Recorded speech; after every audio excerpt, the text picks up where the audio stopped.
Fala, senhoras e senhores, queridos e queridas, amores e amores! Sejam todos bem-vindos a mais um podcast da Expo Direito, do nosso Congresso de Tributário. Mais uma vez, vocês comigo, Roberto Girão, coordenador e também palestrante lá do nosso Congresso.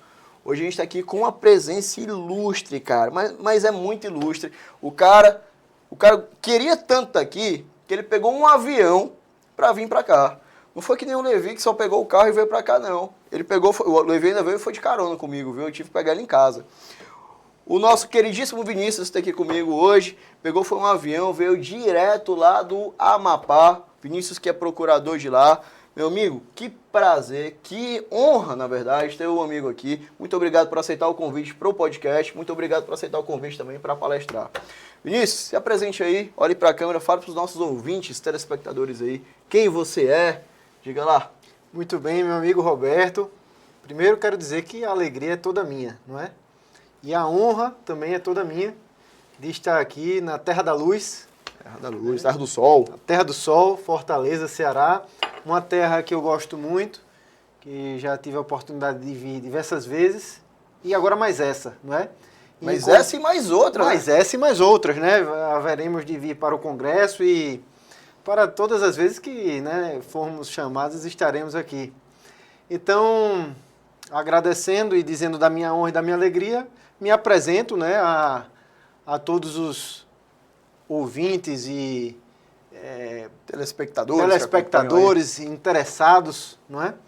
Sou Vinícius Rocha, sou alagoano, né, natural de Maceió, onde vivi basicamente ali toda a minha vida em Maceió, e a partir de 2021 fui para o estado do Amapá, né? Fui aprovado lá no concurso de procurador de estado e fui então começar lá essa nova realidade profissional na Procuradoria do Estado do Amapá, inclusive aproveitando para mandar um abraço para todos os meus colegas lá, procuradores do estado, e convidar, não é? Convidar a todos lá da Procuradoria, servidores, assessores jurídicos e também a toda a comunidade jurídica do Amapá para participar conosco do Congresso da Expo Direito. Então, estou lá no Amapá, também tenho aí, falando do nosso Congresso de Direito Tributário, não é? Tenho um longo histórico de atuação no direito tributário, porque fui servidor da Receita Federal do Brasil, passei 10 anos na Receita Federal, entre os anos de 2009 a 2019, de modo que essa dinâmica ali do direito tributário sempre esteve na minha vida cotidiana e também nos meus estudos, não é? Então, para me apresentar, eu acho que seria isso, meu amigo Roberto. O que também seguimos aqui à sua disposição. Estão vendo aí, né? Se quiserem reclamar, o meu imposto de renda está muito alto. Reclamem com o Vinícius. Ele vai estar lá na Expo Direito dias 23 e 24 de maio, aqui no Centro de Convenções de Fortaleza, tá? Meus amigos, o Vinícius é uma presença ilustre, né? Como já bem se apresentou. Tem essa crise de identidade aí que vocês podem ver. É procurador do Amapá, mas é lá de Maceió. Agora, com certeza, já veio em Fortaleza antes, mas agora vai se apaixonar mais ainda pela cidade. A última vez que o Vinícius veio aqui, acho que faz um certo tempo, né? A cidade mudou bastante, sabe, cara? E agora ela cedia esse que é o maior evento jurídico do país, tá? Quiçá, não sei nem como, mas quiçá do mundo, quem sabe, né? Expo Direito, Vinícius, falando aqui um pouquinho sobre ela ganhou uma relevância muito grande, né? Antigamente ela era conhecida, a gente fez no ano passado aqui em Fortaleza, mas a gente fez como congresso de penal, né? Ele tinha acontecido também 2 anos lá em Natal, mas agora ele ganhou uma temática um pouco maior. Ele não é só mais um congresso, não é o congresso de penal como era antigamente. Hoje é uma feira jurídica própria, né? Eu acho que esse tipo de evento aqui no Brasil ele é inovador. Você conhece algum outro tipo de evento nessa seara? Que, por exemplo, a gente tem 17 palcos. Tem palco de direito tributário, que é o nosso. Inclusive, gente, é o melhor congresso, tá? Direito tributário, eu sei que todos os outros são muito bons. Ontem a gente esteve até com o André Carneiro, que é o coordenador do palco de segurança pública, mas nenhum deles vai se comparar ao direito tributário, viu, Carneiro? Saiba disso, não adianta você querer me ver nisso aqui, não. Então a gente tem segurança pública, tem previdenciário, tem direito civil, processo civil, consumidor, várias áreas. E, assim, regra geral, quando a gente pega um evento jurídico aqui no Brasil, a gente pega um tema, né? Direito penal, direito civil, direito tributário. Agora, essa constância de vários temas simultâneos, você já tinha visto isso aqui no Brasil? Roberto, eu vou lhe dizer o seguinte, eu participo de eventos jurídicos e congressos e feiras nacionais e até já tive, inclusive, a oportunidade de participar internacionalmente desde 2010, não é? Porque é quando eu vou entregar a minha idade, mas é onde eu ingressei ali na faculdade de Direito e sempre tive esse pensamento de que a participação em eventos, em congressos, vem a somar e a contribuir com a nossa formação acadêmica e profissional. Então, posso dizer que há mais de uma década, não é? Eu participo de eventos e congressos jurídicos, sobretudo nos temas de meu interesse, mas de diversos. E eu posso lhe dizer seguramente que eu nunca vi um projeto tão inovador, audacioso e grandioso como esse que é a Expo Direito. E por isso mesmo que é uma grande honra fazer parte desse momento. Então, assim, realmente é parabenizar você na coordenação do Congresso de Direito Tributário, a coordenação geral do evento, não é, em nome do Alan e de todos os outros que fazem, estão fazendo, estão construindo, não é? Chegar aqui nesse ambiente, nesse espaço, ver esse painel ali repleto de palestrantes, não é? São mais de 300 já confirmados e, como você bem frisou, em todas as áreas do direito, não é? Serão 17 congressos simultâneos acontecendo de maneira concomitante num dos melhores e maiores espaços que é o Centro de Eventos do Ceará. Então, realmente, eu nunca tinha visto um projeto, um evento jurídico desse porte e nesse nível. Então, realmente, é louvável, é digno de aplausos, né? E uma alegria grande poder, de alguma maneira, fazer parte disso. Que é isso, meu amigo. A honra vai ser toda nossa aí de poder ter você na composição de palestrantes. Quando você veio falar comigo, a gente pôde conversar um pouco mais, eu pude ver um pouquinho mais do seu perfil, vi que era realmente algo que iria trazer muita coisa pra gente. Então, a honra é realmente toda nossa. E aí, meu amigo Vinícius, o Congresso Tributário ele ganhou uma importância muito grande porque no Brasil, costumeiramente, a gente passa pelas chamadas reformas, né? Geralmente, quando a gente para pensar numa reforma, se a gente fazer uma analogia com a casa, por exemplo, reforma a gente pega um ambiente que já existe e reestrutura de alguma forma que melhor não seja viável. Quando a gente fala das reformas aqui no Brasil, regra geral, não sei se você já parou para perceber, a gente pega algo que já existe e transforma praticamente 100%, né? Aqui no Brasil, a reforma tributária ela vai trazer aí uma inovação muito grande, que é o nosso IVA Dual, né? Que a gente já é utilizado aí nos outros países da América do Sul, também na Europa, com frequência muito grande, mas é algo que vai vir para ficar, pelo visto, aqui no Brasil, né? Primeira coisa que eu queria perguntar para você, tenho certeza que vai ser muito comentado esse tema lá na Expo Direito, do nosso Congresso Tributário, que é a reforma. Mas a primeira bola que eu queria levantar para que você corte, né? Tô aqui quase que nem um Bruninho da seleção de vôlei masculina campeã olímpica, né? Eu queria saber de você, meu amigo. Primeira coisa, Vinícius, é necessário uma reforma tributária no país? A gente precisava ou é mais um lobby jurídico fiscal que estamos passando agora? Pois bem, meu amigo, assim, primeiro eu falar das reformas de maneira geral, né? Eu penso que o nosso caminho como sociedade é de sempre buscar um desenvolvimento, né? E de acompanhar esse desenvolvimento e essa evolução, né? Eu acho que é preciso, em todas as áreas, estarmos sempre atentos. E no direito isso não é diferente, e nos ramos do direito isso também não é diferente. Assim, é que o direito brasileiro tem as suas vias e os seus caminhos de reforma através, necessariamente, da política, né? Então, essas alterações legislativas que, com o passar do tempo, vão ganhando efeito, vão ganhando espaço, penso são saudáveis. Exatamente porque fazem com que a nossa legislação e a nossa dinâmica do direito possa acompanhar a evolução e o desenvolvimento natural da sociedade. Nesse sentido, que o nosso sistema tributário, e entrando exatamente na questão do direito tributário, precisa também evoluir. Não é? Então, eu acredito que sim, a reforma tributária é algo fundamental, algo relevante e que vem, ou pelo menos vem com a ideia e a proposta de melhorar o sistema tributário nacional. Né? Então, como você falou, muito bem fazendo a analogia da casa, às vezes a gente mora ali e aí vem de repente um filho ou uma filha, vem alguém e a gente precisa aumentar o espaço da casa, ou surge qualquer outra demanda e a gente precisa fazer um reparo. Né? Então, reformas são bem-vindas, a reforma tributária acredito que seja bem-vinda.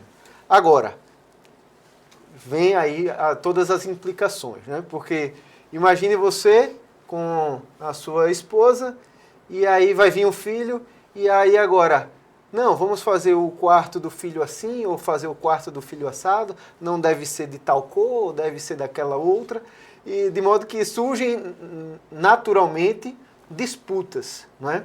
E assim também podemos fazer essa analogia para a reforma tributária. Disputas de quem? Dos segmentos da economia e dos segmentos da sociedade. Né? Cada um com seus interesses, porque, repito, tudo isso ou surge a partir da política, vem trazendo ali essa ou aquela demanda. De modo que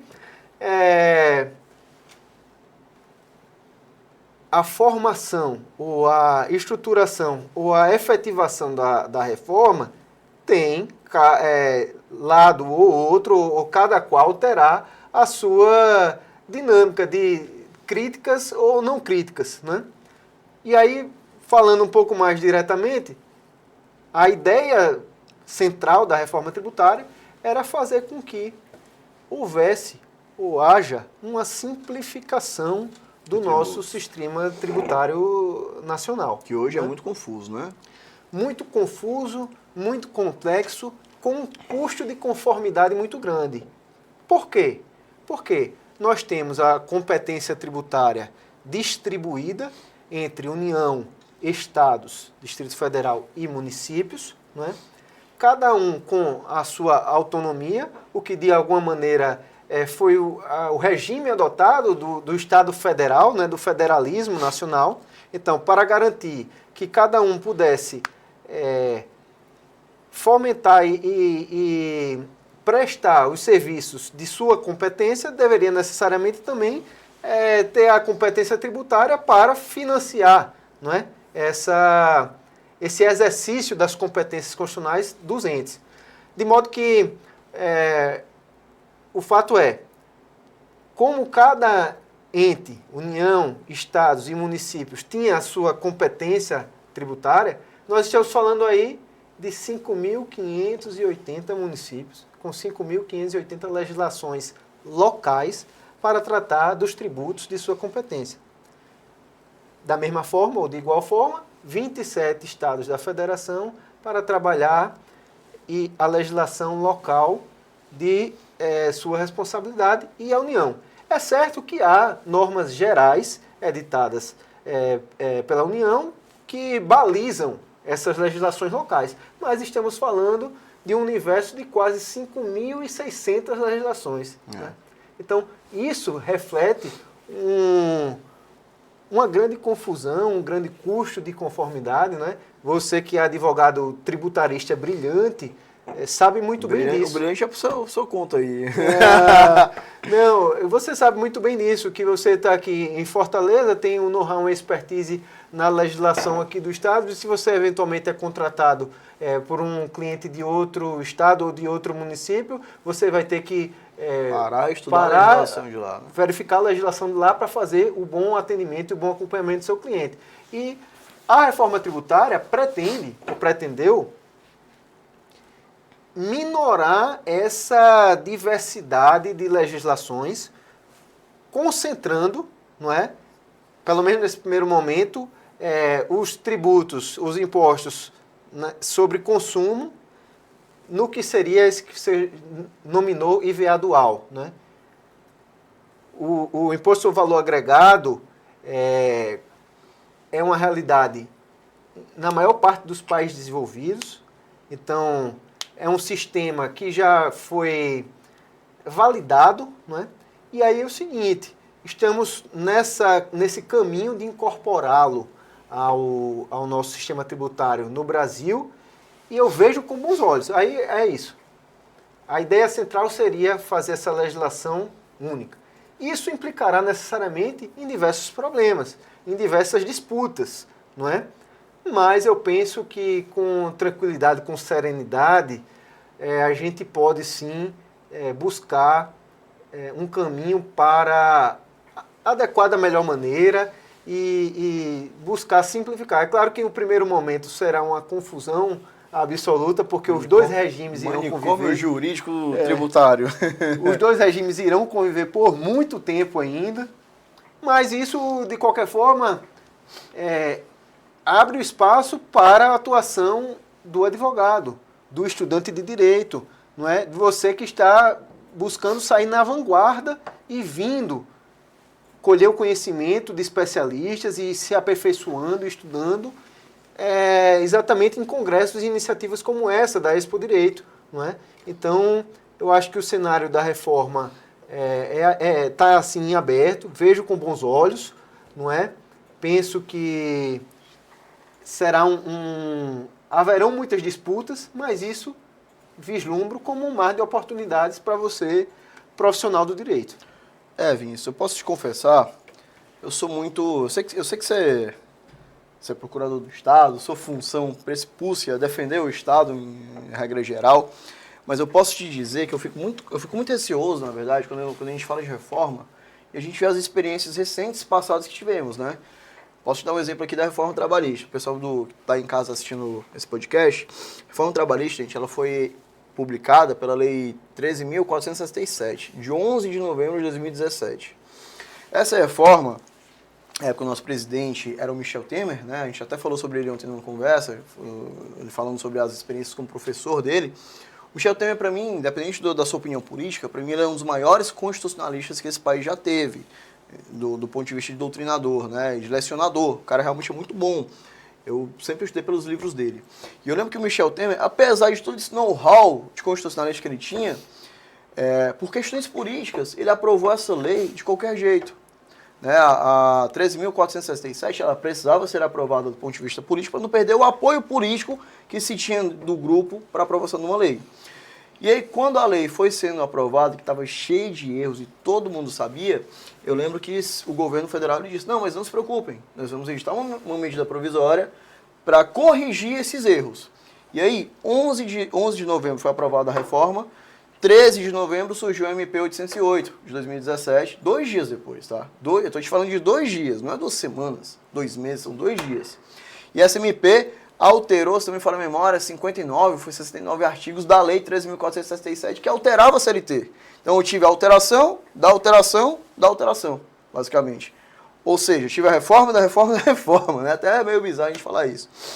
E aí logo um certo tempo depois, o grupo político do Michel Temer perdeu o apoio político que tinha e ele não conseguiu aprovar, converter em lei, né, na aprovação, a MP. E aí o que aconteceu? A gente voltou para o texto anterior, que era o da 13.467. Então a gente teve uma reforma muito conturbada. Mesma coisa aconteceu já na vigência de outro presidente, que já era o Jair Bolsonaro, com a reforma da Previdência. Né? A gente também teve, e hoje a gente enfrenta vários conflitos nessa seara de regime de transição, de direito adquirido da legislação antiga. Então, o meu medo, quando a gente fala de reforma tributária, é esse, né? Porque aqui no Brasil, infelizmente, não sei se é uma cultura tendenciosa nossa, por critérios políticos, a gente aprova as reformas de qualquer jeito, sem um estudo mais detalhado, sem uma análise de impacto econômico, sem uma análise de impacto, por exemplo, para o contribuinte, no caso da tributária, para depois a gente ver o que deu errado. Deu errado isso aqui? Bora tentar corrigir. A gente faz o oposto, a gente não planeja. A gente executa para depois planejar sobre o erro, vamos dizer assim. Então, o meu medo, uma reforma tributária, que a gente vem até agora, como estamos tendo, na verdade, já é realidade, né? Já temos a emenda aprovada e já temos a primeira lei que regulamenta a reforma também aprovada. Então, o meu medo é esse, né? Quais os erros que isso vai ter, que essa reforma ela vai trazer para o contribuinte. E como que a gente vai conseguir consertar o pneu do carro com o carro rodando já, né? Com o carro andando. Então eu tenho duas perguntas para você. Isso também é um receio para ti? Você como estudioso do direito tributário, mais um dos palestrantes que vão agregar muito ao nosso congresso, isso também te traz esse tipo de receio pela experiência histórica? E outra coisa, trazendo todo esse panorama que eu te disse, qual a oportunidade para o advogado tributarista que você acha que essa reforma ela vai trazer?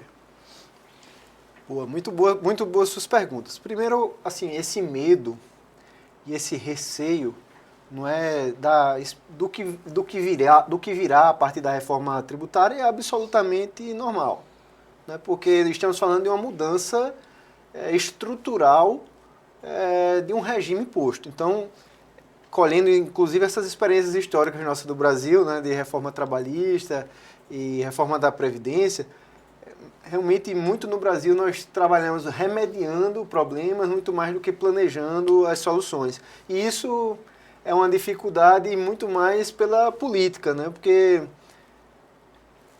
de alguma maneira, é através desse processo político que o direito é posto, né?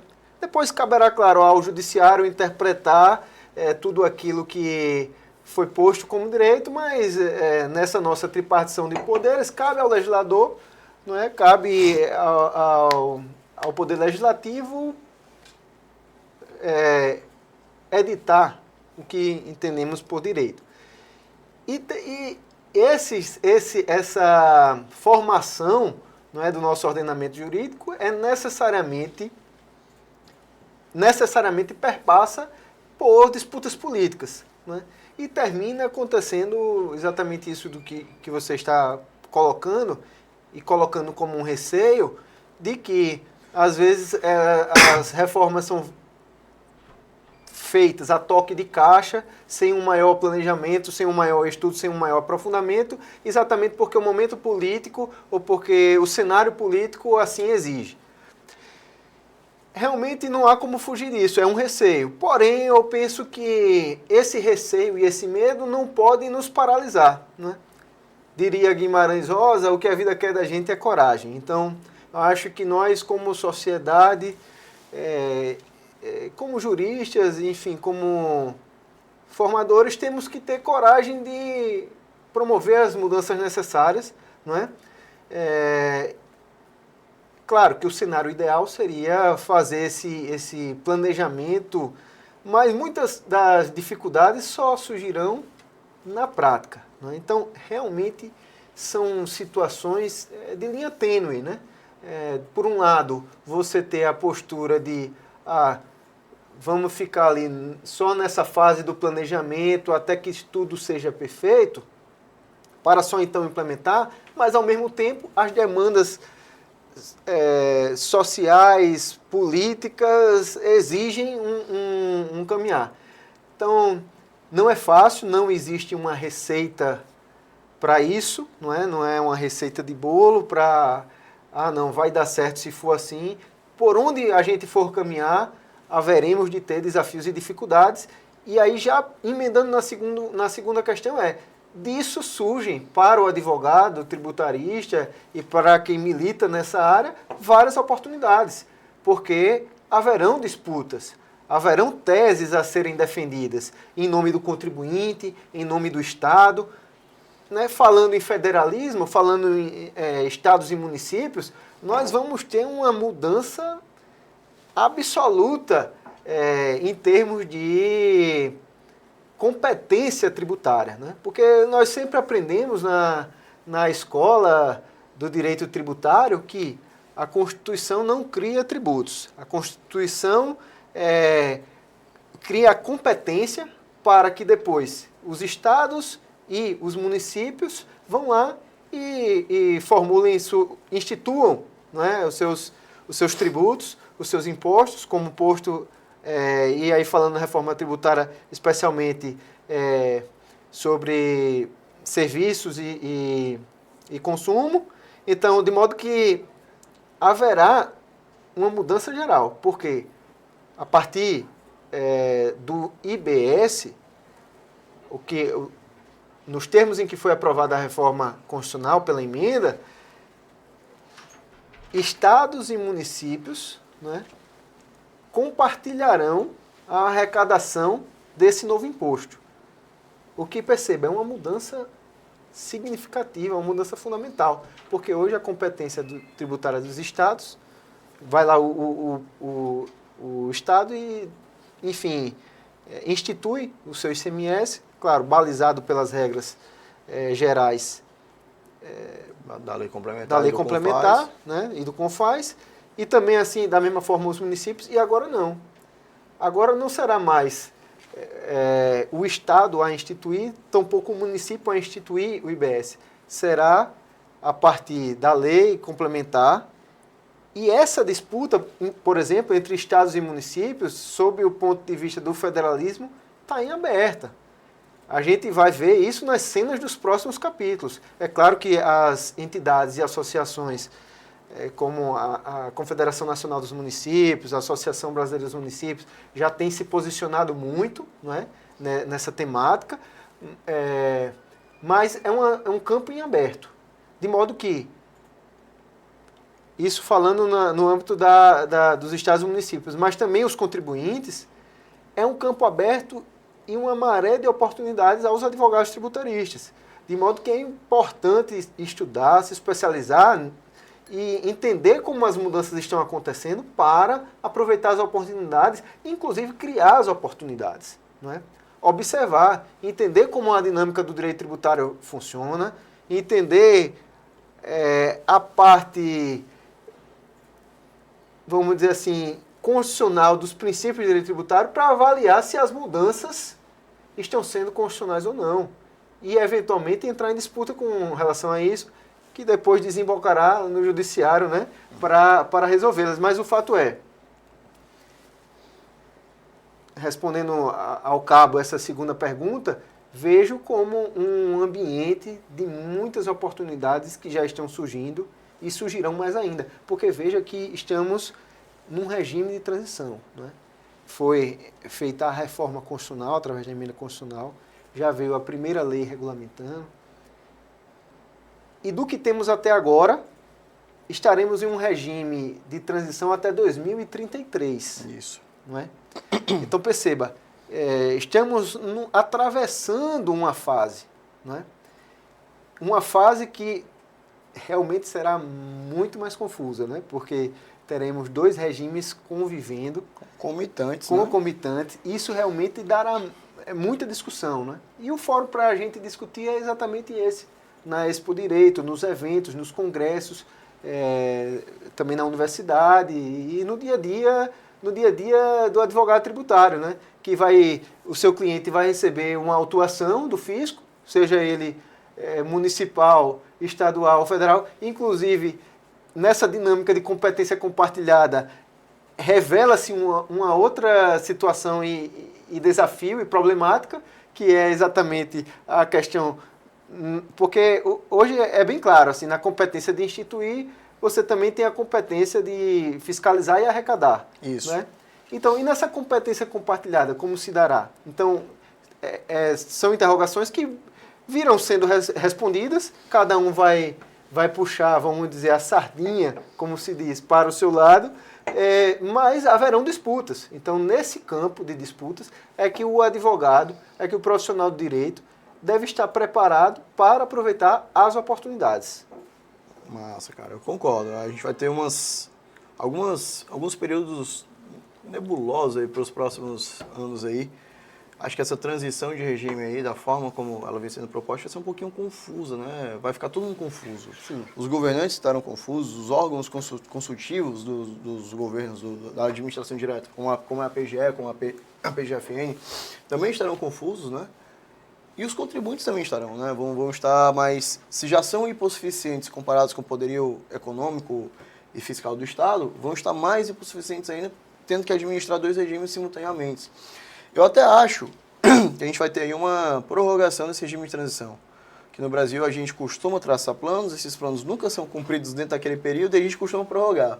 E a gente prorroga, por vezes, de forma longas, né? Tá aí o PERSE aí, a polêmica do PERSE vai ser revogado, foi prorrogado tantas e tantas vezes que ninguém sabe mais se vai ser, se não vai ser. Parece coisa de 1º de abril, né? A gente, não, o PERSE foi revogado, inclusive a notícia no dia 1º de abril. O PERSE vai ser revogado, será que vai mesmo? Você ficou com aquela ideia. Mas deixa eu te fazer uma pergunta. A gente viu que a reforma, lógico, ela foca na unificação dos tributos, né? A justificativa principal para a reforma, na verdade, foi a unificação de tributos, a simplificação do sistema tributário que nós temos hoje, mas nós vimos que a reforma ela criou também outros institutos, né? A gente fala muito do IVA Dual, que é o IBS e a CBS, o Imposto sobre Bens e Consumos, sobre Bens e Serviços, perdão, e a Contribuição sobre Bens e Serviços, mas ela trouxe outros institutos, né? Dentre eles o temido, vamos chamar assim, Imposto sobre o Pecado, né? Aquele tributo extrafiscal criado recentemente pela emenda, né? O que é o tributo extrafiscal? E o que é esse imposto extrafiscal? É aquele que vai incidir, né, sobre, em tese, aqueles bens que são contrários aos interesses do Estado, majorando aquelas alíquotas. Por exemplo, o Estado olha, vamos lá, das principais causas dos hospitais que estão lotados são os acidentes de trânsito. Por que os acidentes de trânsito são tão comuns? Porque as pessoas bebem e vão dirigir. Então, o que eu vou fazer? É uma escala longa, né? Para diminuir o número de internações no hospital, eu vou aumentar o preço do álcool para que as pessoas consumam menos. A ideia é essa, para que as pessoas consumam menos e, consequentemente, dirijam menos enquanto estão sob o efeito de álcool. Parece um efeito borboleta, né? Aquelas coisas de efeito borboleta.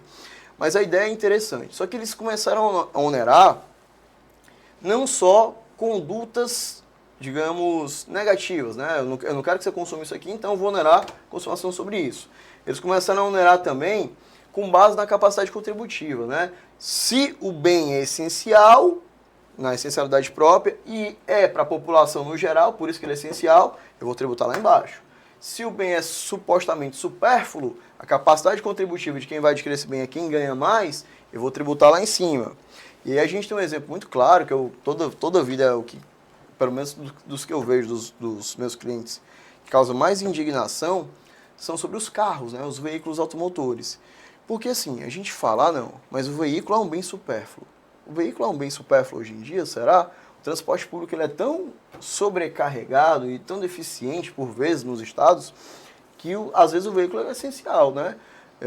Acho que você, no estado que você reside, na cidade que você reside, você deve ter um veículo. Eu também tenho um veículo. Não, mas vocês são de condições financeiras melhores. Com certeza. E aquele cara que vai consertar o ar-condicionado na tua casa, ele é um trabalhador autônomo, né? Vai ganhar o seu dinheiro dessa forma e precisa do veículo. Não vai levar uma mochila dentro de um ônibus, vai levar uma mochila dentro de um metrô, né? Cheio de equipamentos, pode ser roubado, dentro dos vários problemas das cidades urbanas. E aí fica aquela dúvida. Por exemplo, esse tributo, a ideia dele, na teoria, foi linda, né? Não, vamos priorizar a seletividade, priorizar a capacidade contributiva, priorizar a extrafiscalidade. Na prática, o que tu acha? Vai ser assim ou não? Vai ser realmente como é, por exemplo, a CID combustível? Não, a CID combustível vai ser para evitar o cartel de combustíveis. Não é bem o que acontece na prática, né? E aí? Pois é, há ainda essa dissociação, ou, na verdade, muitas vezes há essa dissociação do que é pensado na teoria e o que é aplicado na prática, né? Isso aí realmente é uma problemática que a gente vê e enfrenta em vários cenários, em vários tributos. Mas, voltando à questão da seletividade e do Sintax, né, que seria esse novo tributo, o imposto seletivo. Primeiro que a seletividade tributária, a gente hoje no atual sistema tributário temos alguns tributos, embora isso seja excepcionalíssimo no direito tributário, né, porque a regra é de não haver a seletividade, mas de maneira excepcional, por exemplo, o IPI, o imposto de importação, podem ser usados com essa finalidade extrafiscal ou parafiscal. O próprio ICMS, né? A Constituição fala que o IPI ele deve ser seletivo, enquanto o ICMS ele pode, né? Pode ser. Até, como é que eu vou te dizer? quando a gente falou aqui de repartição de competência, até um pouco contraditório, né? Os dois incidem sobre o consumo. É porque um é federal e o outro é estadual? Por que os dois não são, né? E aí, o fato é, exatamente nesse cenário de seletividade, é que é dado ao Estado, falando de maneira abrangente, né? Seja União, seja Estados, de controlar, porque a ideia da seletividade é controlar comportamentos, né? Então, você evitar, por exemplo, que determinado segmento, determinados produtos sejam consumidos por eventualmente serem prejudiciais à saúde, né? Então, você aumenta a carga tributária naquele produto ou naquele segmento para desestimular aquela conduta. Vamos trazer um exemplo claro e clássico, que é o consumo do cigarro, né? Então, é fato notório que o cigarro é prejudicial à saúde. Você pode gostar ou não de fumar, mas se você estiver fumando, é importante que você tenha consciência de que isso faz mal à sua saúde. Então, tanto que isso tem nas próprias carteiras de cigarro, né? Já vem o que aquilo pode causar. Isso, exatamente. Então, esse é um produto que é prejudicial à saúde, ponto. Então, para desestimular o comportamento de usuários, né, de cigarro, é possível que seja aplicada uma carga tributária maior ali. Isso refletirá no preço, né? Será, então, mais caro comprar um cigarro, na ideia de desestimular essa conduta do consumo de cigarro. Então, isso é o que seria o princípio da seletividade, né? Esse imposto seletivo, trazido pela reforma, na teoria, seria uma coisa positiva, né? Que a ideia é desestimular condutas reprováveis, por assim dizer, não é? O problema é na aplicação prática disso, que eu concordo contigo que haveremos de enfrentar também desafios. Porque o critério do que é essencial, o critério dessa essencialidade ou do que é supérfluo, não é, que será tomado por parâmetro, por fundamento para essa definição ou essa incidência do imposto seletivo, é um tanto subjetivo, não é? Como você colocou, né? Combustível, energia elétrica são supérfluos, como já foram tidos, né, por supérfluos pela legislação tributária? Nos parece que não, mas enfim, e essa sem dúvida nenhuma é um tipo de interrogação, é um tipo de imagem que é um tanto problemático, né? Os critérios a serem adotados para definir se o produto é essencial ou supérfluo. Vou dar um exemplo que inclusive está em debate. Açúcar. Sim.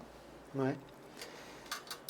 O açúcar é prejudicial à saúde ou não? O consumo exagerado de açúcar, né? Eu tomei meu cafezinho hoje aqui, agora pedi sem açúcar, né?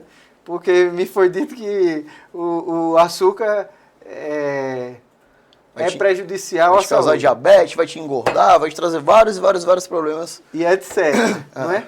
Mas nessa margem que há entre se dizer que o açúcar faz ou não faz mal à saúde, nós podemos incorporar esse critério para definir se o açúcar é ou não essencial, é ou não supérfluo? Ponto de interrogação. Sim. Então, veja que são questões difíceis de serem respondidas e que também gerarão disputas, né?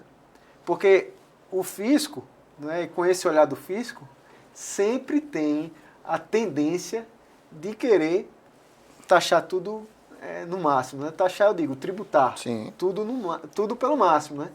Então, tem a tendência de dizer que o que é essencial seja supérfluo e por aí adiante, nesse sentido de quê? De arrecadar mais, porque ao final é o que o fisco pretende, para depois, eventualmente, o implemento das políticas públicas. Mas, nesse afã de arrecadar mais, o fisco muitas vezes pesa ou erra a mão, não é? o fisco e também a política, né? Lógico. Porque todos esses critérios, quando não, a atividade do fisco é plenamente vinculada. Isso não há dúvida. Eles vão seguir o que for orientado pela legislação. Então, mas muitas vezes é dado uma margem para interpretar o que é ou não. De modo que, no afã de arrecadar, por interesse do fisco ou por interesse da política governamental que esteja vigindo, vai ser que o Estado vai querer arrecadar quanto mais possível. E caberá à advocacia tributarista, né? Caberá ao judiciário construir essa dinâmica do que realmente, ou de como realmente a prática vai acontecer, né? Então é isso. Na teoria, o imposto seletivo é lindo. Cumpre o seu papel de desestimular condutas reprováveis, eventualmente de estimular aquilo que aquelas condutas positivas, né, no sentido de reduzir a carga tributária em um segmento que esteja contribuindo positivamente para a sociedade, como por exemplo a pauta do meio ambiente, né? Eu que venho do Amapá, vejo muito isso lá. O Amapá é o estado mais preservado do Brasil, né? Mais de 70% da área territorial do Amapá, que é um estado extenso, toda ela preservada por força de parques nacionais, áreas de proteção ambiental, áreas de proteção permanente, etc, etc. No próximo ano teremos a COP30, que, aliás, ainda esse ano teremos a COP30, que será sediada em Belém, né, no Pará, um estado vizinho. De modo que reunirá o mundo inteiro, né, na Amazônia para debater desenvolvimento sustentável, proteção ambiental. Então, essa é uma tônica, é uma preocupação moderna de você preservar o meio ambiente. Então, nesse sentido de condutas positivas e segmentos e setores que estejam positivamente impactando a sociedade podem ter, eventualmente, esse imposto seletivo ou essa seletividade no sentido de reforçar condutas positivas.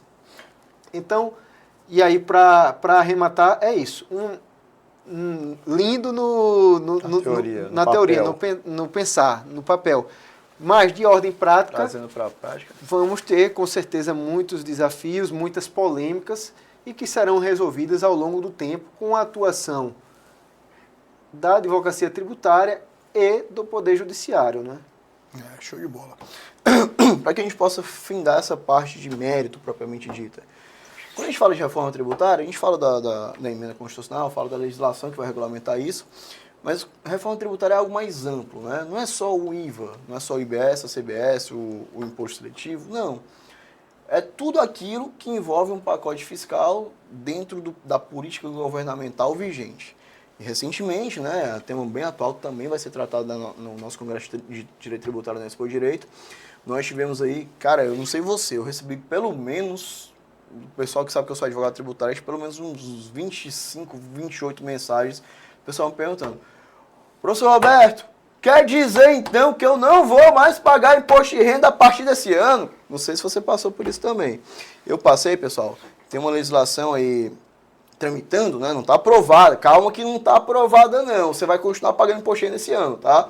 Mas tem uma legislação aí que está tramitando que traz uma isenção, né? Para quem ganha até R$5.000 a título de imposto de renda, você estaria isento de pagar o seu imposto, né? Hoje em dia essa isenção é bem baixa, se não me falha a memória, 2 salários mínimos, né? Mas aí essa isenção seria uma espécie de, entre aspas, correção da primeira faixa da tabela do imposto de renda. Mas, ao mesmo tempo, aqueles que ganham mais, né, aqueles que ganham acima de 50 mil, teriam uma tributação extra. E aí, há esse projeto de lei, que não é próprio da reforma tributária, mas é uma política governamental econômica que impacta, querendo ou não, dentro dos quesitos fiscais tributários que nós temos hoje. Então, é uma reforma indireta, né? Não vem dentro da emenda, não vem dentro da legislação, mas vem uma lei própria que vai impactar em como que o direito tributário ele impacta e influencia a nossa vida, né? Aquela pessoa, por exemplo, quem ganha até 5 mil reais, quem ganha 4 mil reais, tá achando isso ótimo. Pô, tomara que seja aprovado. Aquele que ganha 100 mil reais deve estar dizendo, meu Deus do céu, se isso aqui for aprovado, lascou, vou mudar para os Estados Unidos. Então, há uma reforma indireta. O que você acha aí, meu amigo Vinícius, dessa parte, vamos dizer, de reforma indireta, que é, por exemplo, essa parte do imposto de renda aí, que muito certamente, até vou antecipar, tá? O tanto que o pessoal já me perguntou, deve ser aprovado. Pois bem, muito bem. Veja que é exatamente como você falou, né? Nós temos um sistema tributário nacional que se opera de uma forma e é pensada que se pensa que as reformas possam vir a acompanhar o desenvolvimento disso. Então não é só exatamente a legislação que foi recentemente aprovada que se insere no conceito de reforma tributária. Tudo bem, a emenda constitucional 113, ela tratou da questão da tributação sobre consumo, né, muito mais sobre a questão do consumo, e a questão da renda ficou, porque são essas duas grandes colunas, vamos dizer assim, num sistema tributário em qualquer lugar do mundo. Consumo versus renda, né? Então, o que se temos debatido mais sobre reforma tributária, que é o que tem acontecido nessa movimentação do Congresso Nacional, estamos falando sobre o pilar do consumo. Renda, e é exatamente isso, essa reforma indireta, como você colocou, ou na verdade a reforma da tributação sobre a renda, também invariavelmente vai acontecer. Não é? É um caminho inescapável. Né? E aí, falando exatamente nessa expectativa de política fiscal do governo atual de isentar quem está até 5 mil reais, falamos em seletividade, né? Então agora precisamos falar em outro conceito fundamental, que é a progressividade da carga tributária. A tabela atual do imposto de renda, ela é progressiva. Então se você ganha... E a progressividade, o senso de justiça na progressividade, ele é muito mais evidente. Sim. Porque você está ali operando diretamente com a capacidade contributiva. Quem ganha menos, paga menos. Quem ganha mais, paga mais. Então, a atual tabela do imposto de renda já é progressiva. A primeira faixa, como você bem colocou, está ali em torno dos 2 salários mínimos. Você tem uma alíquota e assim vai subindo progressivamente. 0,7,5, 15, 22,5 e... Até 27. Até 27,5.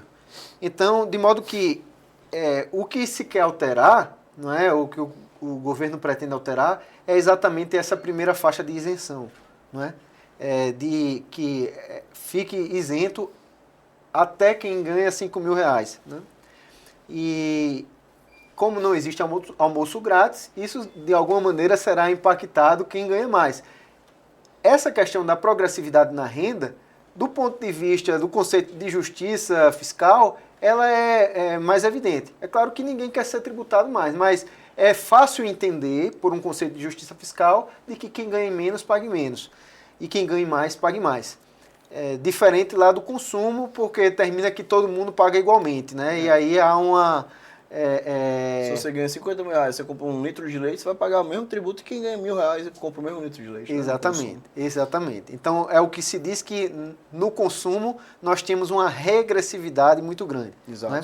E na renda, a ideia é exatamente dessa progressividade. Então, voltando exatamente ao que você me perguntou, eu entendo que essas reformas indiretas fazem parte do que seria exatamente esse movimento reformista de buscar atualizar o sistema tributário nacional na medida da evolução e do desenvolvimento da sociedade. Né? Então, por mais que essa pauta da reforma tributária na coluna da renda não esteja ainda tão em evidência no momento da reforma tributária, porque está muito mais ligado à reforma do consumo, mas é uma pauta inescapável. Né? Está havendo essa proposta do governo federal e penso que hão de vir outras com o passar, não é? Ou com o caminhar do momento da história, né? Massa. Para finalizar nosso podcast de hoje, você foi o segundo, né? A gente teve só o Levi Salles antes, agora temos aqui o Vinícius. Temos mais dois aí por vir. O outro deles, vou até antecipar para vocês quem é. É o outro do coordenador, né? O nosso queridíssimo Diego Martins, coordenador inclusive da pós da Unifor de Direito Tributário daqui de Fortaleza. Diegão, um abraço, estou esperando você aqui. Pare de adiar comigo, viu? Ó, pare de furar comigo. Pra gente finalizar, meu amigo, Vinícius, me diga duas coisas olhando diretamente para quem vai nos assistir aí. Por quê que ninguém pode perder? Primeiro, a Expo Direito.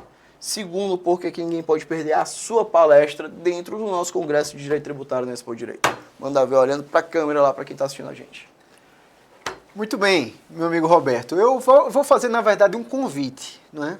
A você que está nos assistindo, a você que está nos acompanhando, nos vendo.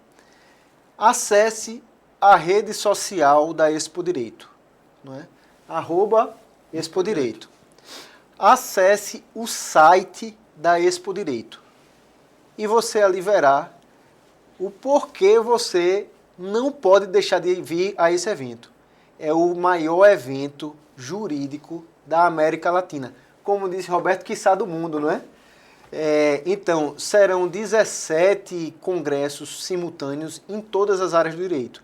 Assim, se você é do direito tributário, estará lá conosco, mas se você é do direito eleitoral, consumidor, previdenciário, penal, que é o maior case da Expo Direito, me parece, será o do penal. Agora é o tributário. Agora é o tributário, né? Então, são 17 áreas, não é? Tenho certeza que você vai se encaixar em alguma delas, você vai se interessar. E é como eu estou dizendo, basta que você acesse aí a rede social que você verá a grandiosidade desse projeto, a grandiosidade desse evento, os nomes que estão vindo, não é? Você verá que são os maiores nomes, os maiores juristas do Brasil. Então, isso será fundamental se você é estudante de direito na sua formação. Isso será fundamental se você é profissional do direito no seu desenvolvimento de carreira. Então, é realmente um evento imperdível, sem contar que você estará aqui em Fortaleza, né? A capital do Ceará, essa cidade que nos acolhe, Roberto, de uma maneira assim acolhedora, incrível. Então você terá a oportunidade de vir aqui. Além de que tem uma programação, tem toda uma programação, tem uma programação festiva, né? Você estará lá no Centro de Convenções, que é um espaço, um ambiente de excelência. Olha, é imperdível, realmente imperdível. Com relação à minha palestra, humildemente, também quero convidar para dizer que é imperdível, porque nós vamos trazer dicas práticas, não é? A ideia é que a gente possa trabalhar cases, não é? Além da teoria, que é muito importante, mas a ideia é que nós possamos trabalhar cases. O tema da palestra, não sei se já pode adiantar aqui. Fique à vontade. Pronto, já vamos... Se quiser dar spoiler aí... Vamos dar um spoiler aqui importante. O tema da palestra nós trataremos sobre o processo administrativo fiscal, não é?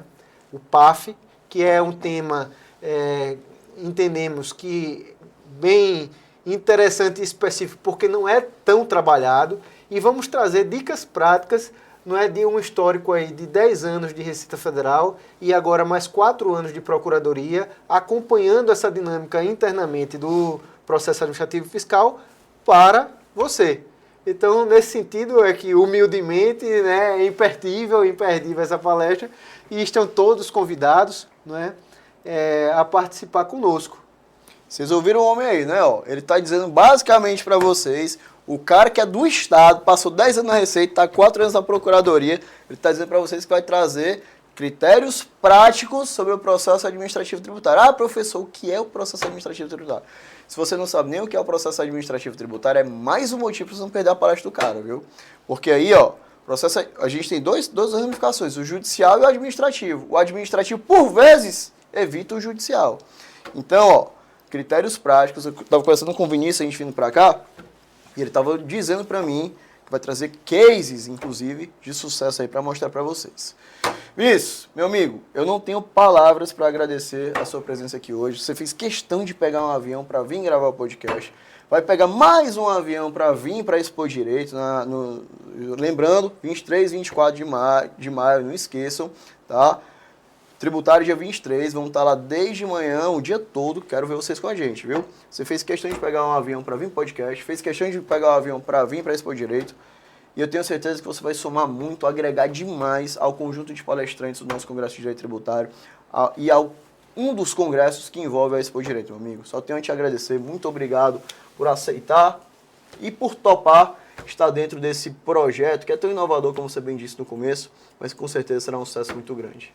Eu que tenho a honra de estar aqui e também de agradecê-lo, não é, como coordenador do nosso Congresso de Direito Tributário, ainda repetindo o agradecimento à coordenação geral desse evento, que é uma iniciativa ousada e louvável.